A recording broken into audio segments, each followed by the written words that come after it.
there's a whole string of things that are attached, because that gives us the leverage to go and sit down with the chief and say, like, chief, we'll go sit with local government and say, hey, like, guys, there's been a fair bit of poaching in this particular area over the last few weeks.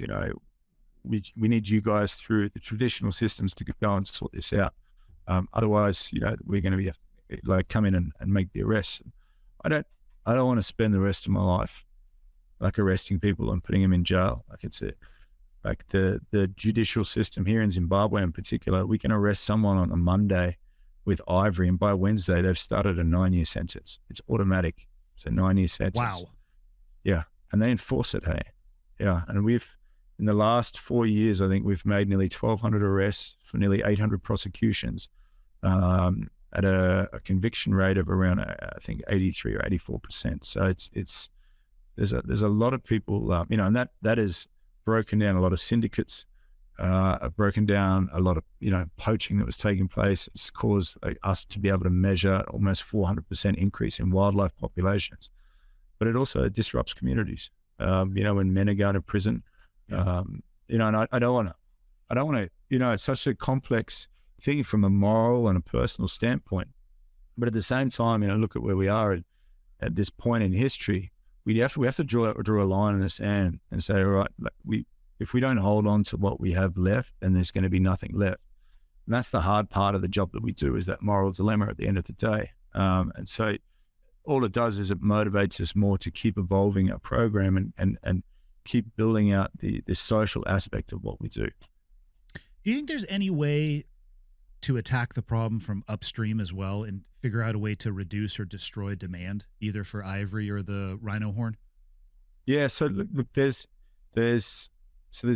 multiple aspects, from social development to anti-poaching to local laws and regulations to transnational crimes syndicates to following the money, to targeting the kingpins, to demand reduction. And there's organizations that specialize in the demand reduction side, and Wild Aid, run by a colleague, Peter Knights, is a fantastic organization that's working in particular in Asia to try and reduce demand for some of these products. I think when you try to do too many things, you become the what do they say, the jack of all trades, master of none.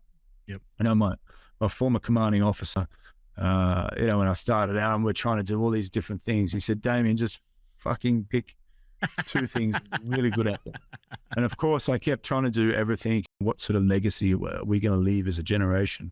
I don't want to be a part of the generation that leaves things in a worse state than what we found them.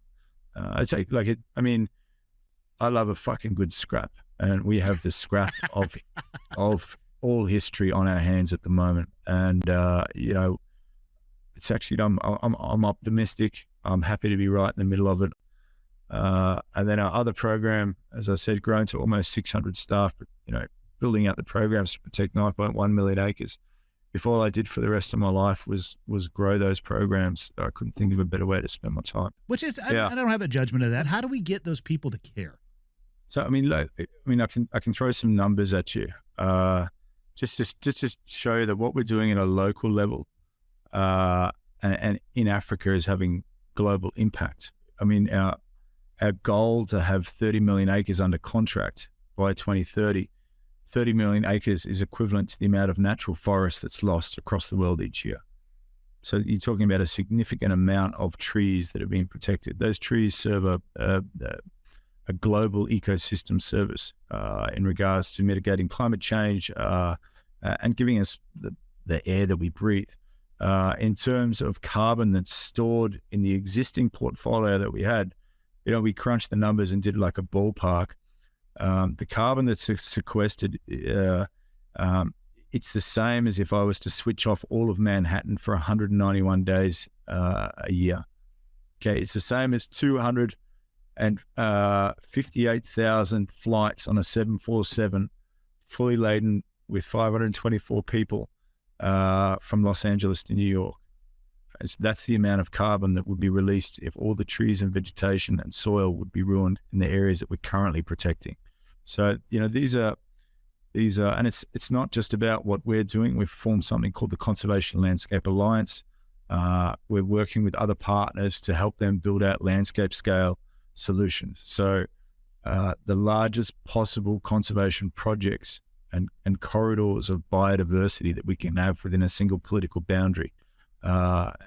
Just between the two founding partners, we want to have 60 million acres secured by the end of the decade. So there's, people might say, oh, this is Africa, and, they're looking after the rhinos or the elephants or that, but it's not just that.